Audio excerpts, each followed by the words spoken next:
Because I think you do believe in a God, right? You do believe. No, No, that's so the you, problem. so you don't even believe in God. Why are you inquiring if you don't believe?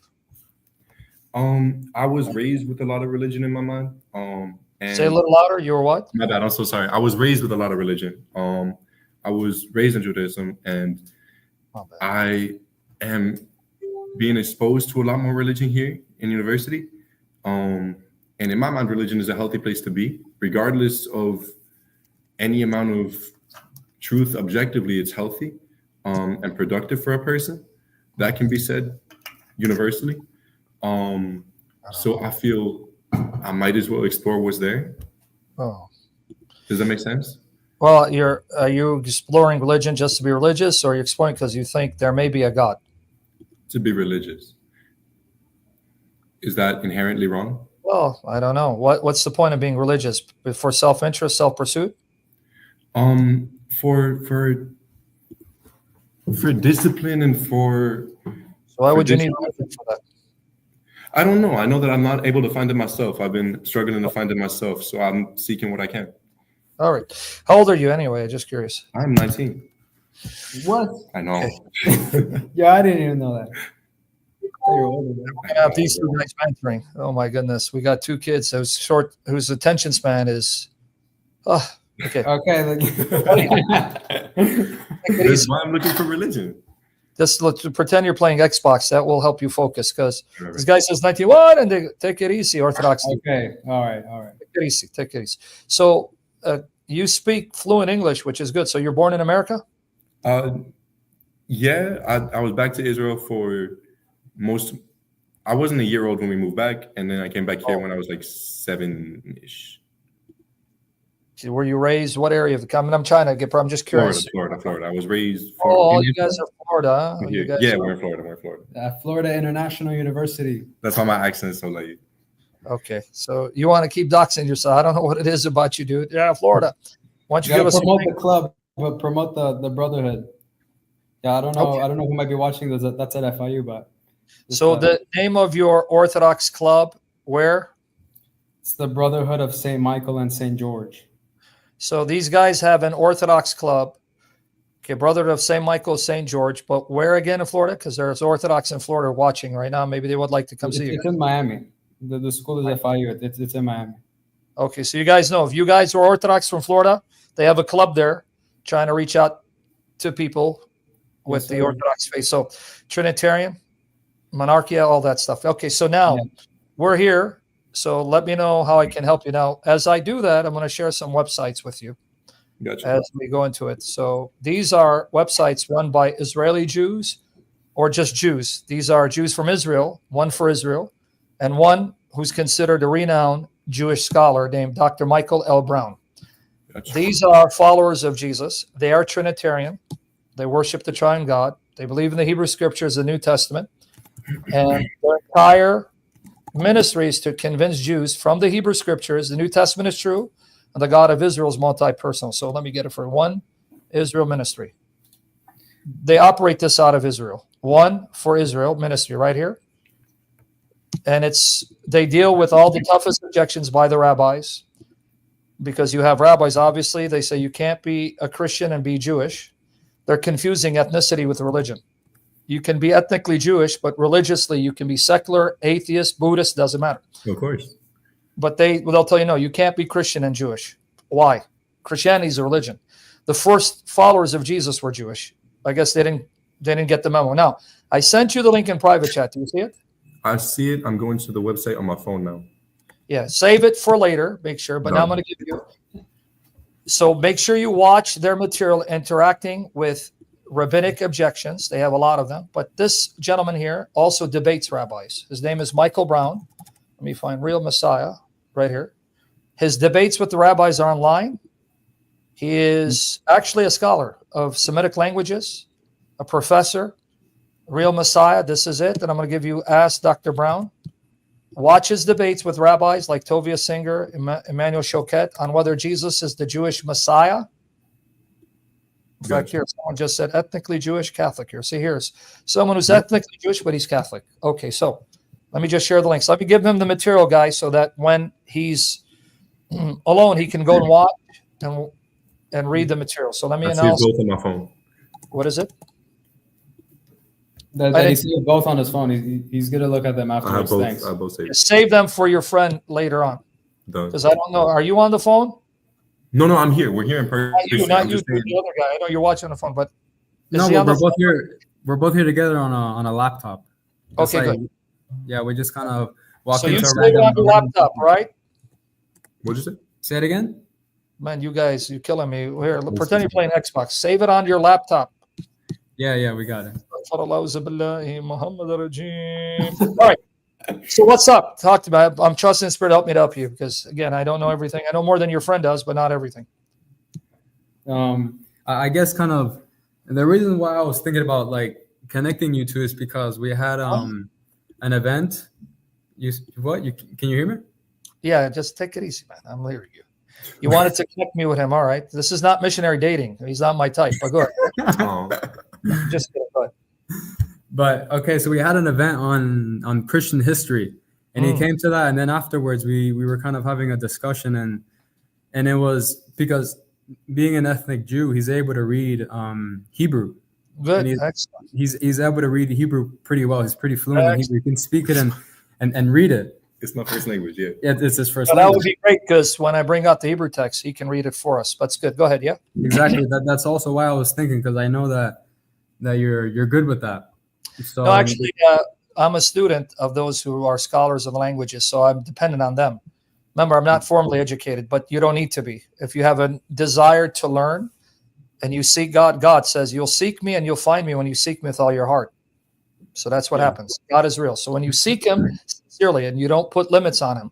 In other words, people say, well, listen, I'll only accept God if he's this way. Yeah. I'll only believe God if he's like this. And God says, well, that you don't want me. You want a figment of your own imagination. Yeah. So he was dealing with that. He'd kind of be interested in how the Trinity is present in the Old Testament, and of course, like he'd want to like every verse that I would show him, he's like, I want to see the Hebrew. I want to see the Hebrew. I'll show you the Hebrew. But now what's interesting is you keep calling Old Testament now because he's not religiously Jewish. Religious Jews get offended. They call it Hebrew Bible or Tanakh. Tanakh. Hebrew Bible is also crazy. Yeah, because Jews don't like when you call the Old Testament. Say what's so old about it, but be that as no, I'm being honest. They don't like you call it, and that's why I'm like you kept calling Old Testament. He's not objecting because, like you said, he's not really a religious Jew. But with that said, the concept of God being triune, it's not a New Testament invention. If you do any serious historical study, not only of the Hebrew Scriptures, and I'll give you references by people who are not Christian. If you study pre-Christian era Jews, because we have writings before the time of Christ that are not in the Tanakh, Jewish sources like Enoch, for Ezra, even the books that Catholics and Orthodox accept, called the Deuterocanonicals. Those are part of the Hebrew Scriptures that Jews today do not accept, but those are books written by Jews. They were not written by Christians. For example, 1st and 2nd Maccabees, not written by Christians. 3rd and 4th Maccabees, not written by Christians. Wisdom of Solomon, not written by Christians. Sirach, these are Jewish books. Right. Okay, now, what's interesting is when you celebrate Hanukkah, if you don't read Maccabees, you don't know the history of Hanukkah. Yeah, because that comes after. Say it again? Because that comes after, yeah. Yeah, but to know the history of it, you got to read Maccabees. Yes. But if you go with the Tanakh of the rabbis, you don't have Maccabees in your Tanakh. No, because it comes from after. It comes from our reflection on the Tanakh and reflection on the history of it. Yes, I agree. I'm not like in other words, it doesn't mean that all Jews rejected it. You're going by later rabbinic tradition. This is my point. If you study the Jewish beliefs before and during the time of Christ, you had various expressions of Judaism. You had Pharisaic Judaism, which the rabbis claimed to be the heirs of. You had the Sadducees. You even had the Samaritans, who were considered inbreds because they had Jewish blood, but they also had the blood of the Goyim, the Gentiles, like my Assyrian ancestors. You had the Essenes.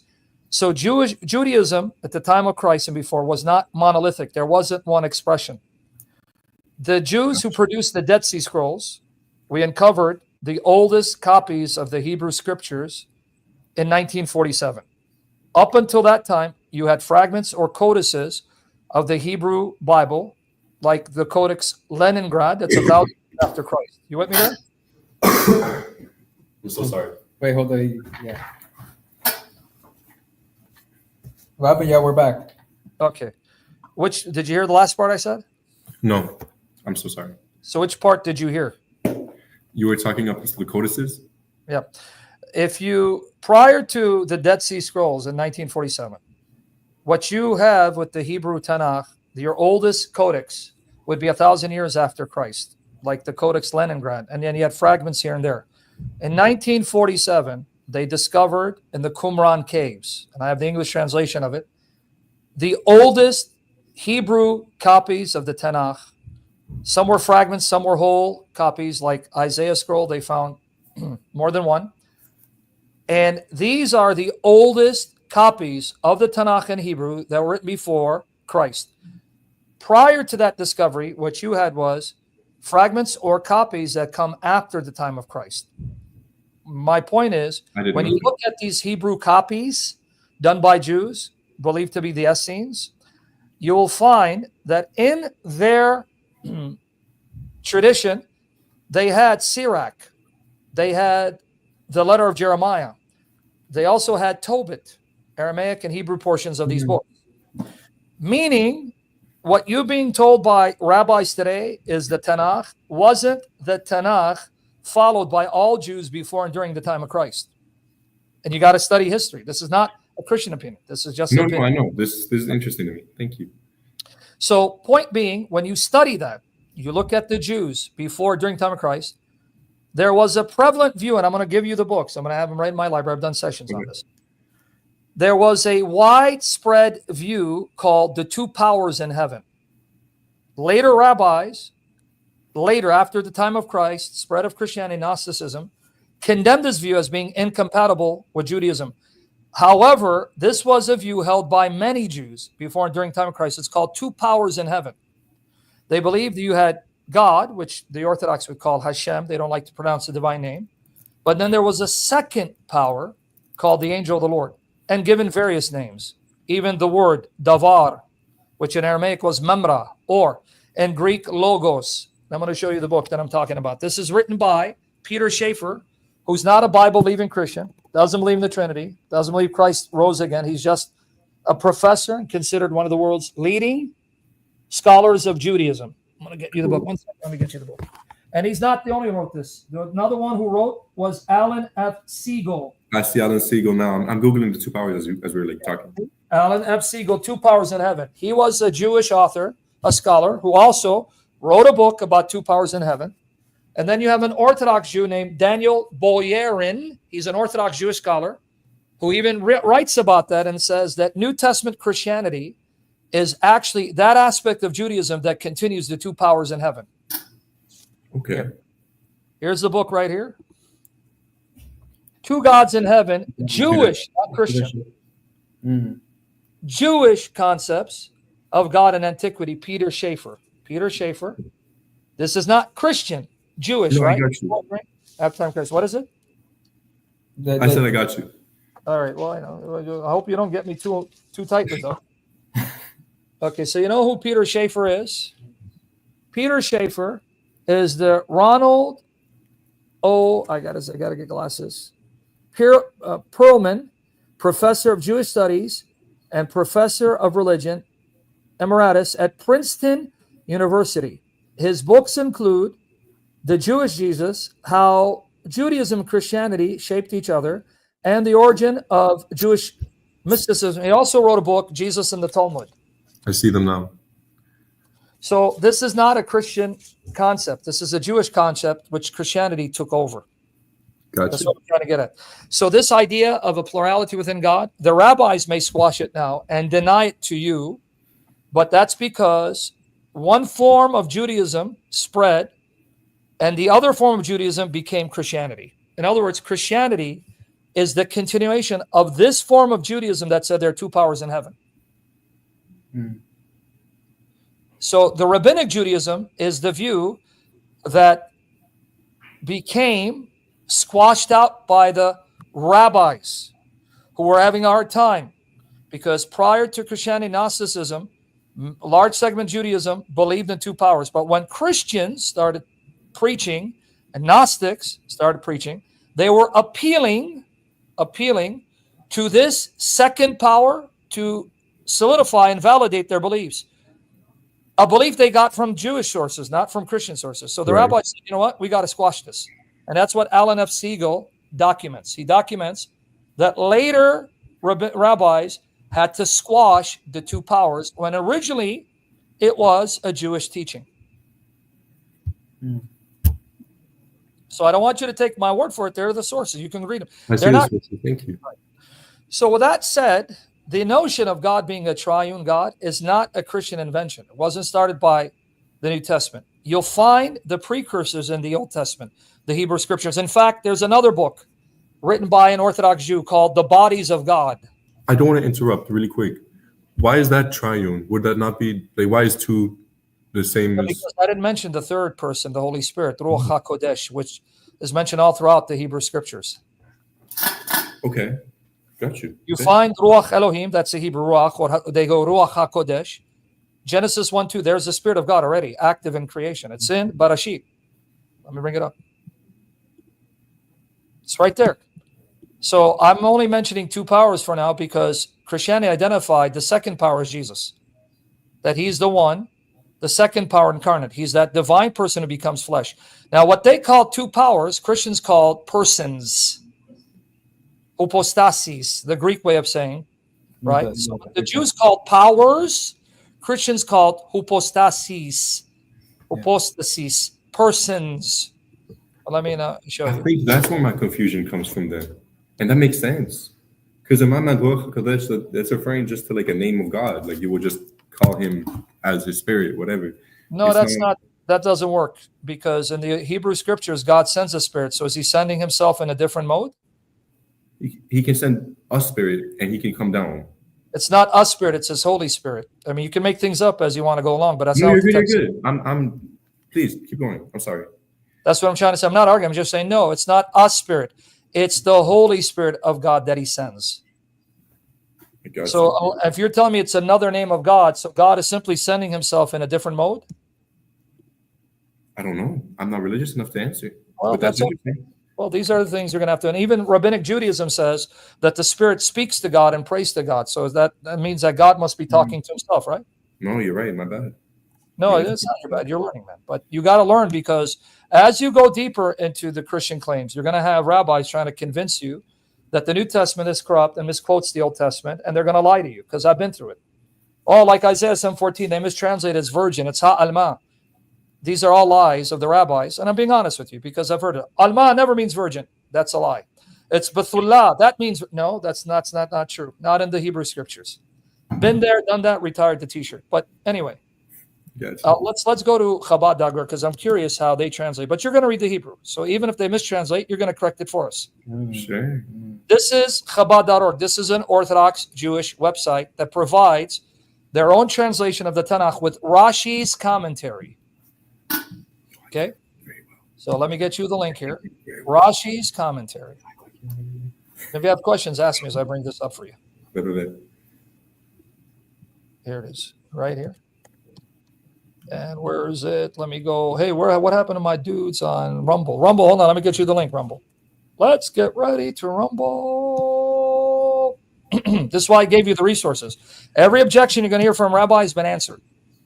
So don't be like others who are lazy. They just will hear one opinion. I'll go back and say, wait, hey, this rabbi said you Christians did this. Go see the answers. It's there. That's why I gave you the websites. Now, for you, let's go to Barashit. All right. Now, let's go here. Let's open it up. Let's see. Okay. Now, the earth was astonishingly empty, and darkness was on the face of the deep, and the Spirit of God was hovering over the face of the water. And you can read the Hebrew, it's Ruach Elohim, right? Where? Verse 2, right? You said you can read the Hebrew. I'm just saying you don't need to if you don't know. No, you're good. I speak Hebrew. I see it. Okay. The Ruach Elohim at the end of the line and Oh, did he kick himself out? I don't know. Is it just us? It looks like it's just us. Yeah, I threw myself out, guys. Hold on. I pressed the wrong thing. There's too many. I thought at the end of the line, Veruach Elohim. Yeah, okay. So that people don't think I'm making it up. Just hold on. No, you're good. Yeah, but other people watch me and they're trying to find errors in me to prove me wrong. So that's why I'm always careful what I say. Anyway, so here it is. Ruach, so the Spirit of God. So this is the Spirit of God. Now, another thing you'll find. The rabbis will tell you that here God is talking to angels. That's not going to make sense. But I'm going to show you a set of, well, you can read out the letters, right? Yeah, probably. Okay. No, that's fine, because I don't want you to think I'm making it up. All right, 26. And God said, let us make man in our image and after our likeness, and they shall rule over the fish of the sea and over the fowl of the heaven, and over the animals, and over all the earth, and over all the creeping things that creep upon the earth. So this is a text that rabbis struggled with because later on it was used by Christians and Gnostics. The question is, why is it in Genesis 1, when God comes to create mankind, he now says, let us make man. Every other act of creation, God simply said, let there be. Let the earth bring forth, there was. But when he creates Adam, he says, let us make man in our image after likeness. Who's he talking to? This I won't be able to help translate because the grammar is old Hebrew. Okay, so that's fine. Well, that's fine. That's but fine. I see the word you're looking for, nase, over here. Nase. Okay, so but why is he speaking in plural and to whom? Who's helping God create man? I don't know. That's cool. The rabbis will tell you he's talking to the angels. Can't be, because angels did not help God create man. And we know that because we go to Isaiah. Isaiah, let's go here. God did it all by himself, all alone. See, these were the texts that the rabbis had problems with, which the Christians and even Gnostics used, and they came up with some flimsy excuses. Let me find Isaiah. Yeah, we're in the prophets, right? Yeah.